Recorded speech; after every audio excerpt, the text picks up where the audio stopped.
Hi everyone. இன்றைக்கி உருளைக்கிழங்கு வச்சு ரொம்பவே ஈஸியாக ஒரு 15 மினிட்ஸ்க்குள்ளே ஒரு ஸ்நாக் ரெசிபி எப்படி செய்யறதுன்னு பார்க்கலாம்.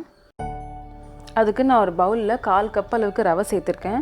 அது கூடவே 2 டேபிள் ஸ்பூன் அளவுக்கு தயிர் சேர்த்து கலந்து ஒரு 10 நிமிஷம் ஊற வச்சுக்கிறேன். 10 நிமிஷத்துக்கு அப்புறம் பார்த்தீங்கன்னா ரவை நல்லா ஊறிடுச்சு.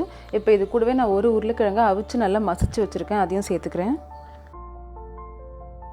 இது கூடவே கொஞ்சமாக பெருங்காயத்தூள், 1/4 டீஸ்பூன் விட ரொம்பவே கம்மியாக மஞ்சத்தூள், உப்பு சேர்த்துக்கிறேன்.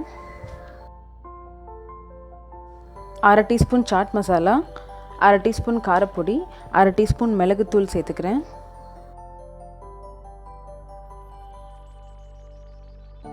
இது கூடவே 1/2 டீஸ்பூன் சீரகம், 1/2 டீஸ்பூன் இஞ்சி பூண்டு பேஸ்ட் சேர்த்துக்கிறேன். அவ்வளோதான். இப்போ இது எல்லாத்தையும் ஒன்றா கலந்து விட்டுக்கலாம். மாவு நல்லா கலந்ததுக்கப்புறமா நான் கொஞ்சமாக பேக்கிங் சோடா சேர்த்துக்கிறேன். ஒரு பிஞ்ச் அளவுக்கு சேர்த்து நல்லா கலந்து வச்சிடலாம். கொஞ்சம் கொஞ்சமாக மாவு எடுத்து உங்களுக்கு எந்த ஷேப் வேணுமோ அந்த மாதிரி பண்ணிக்கலாம். நான் வந்து சிலிண்ட்ரிக்கல் ஷேப் பண்ணுறேன்.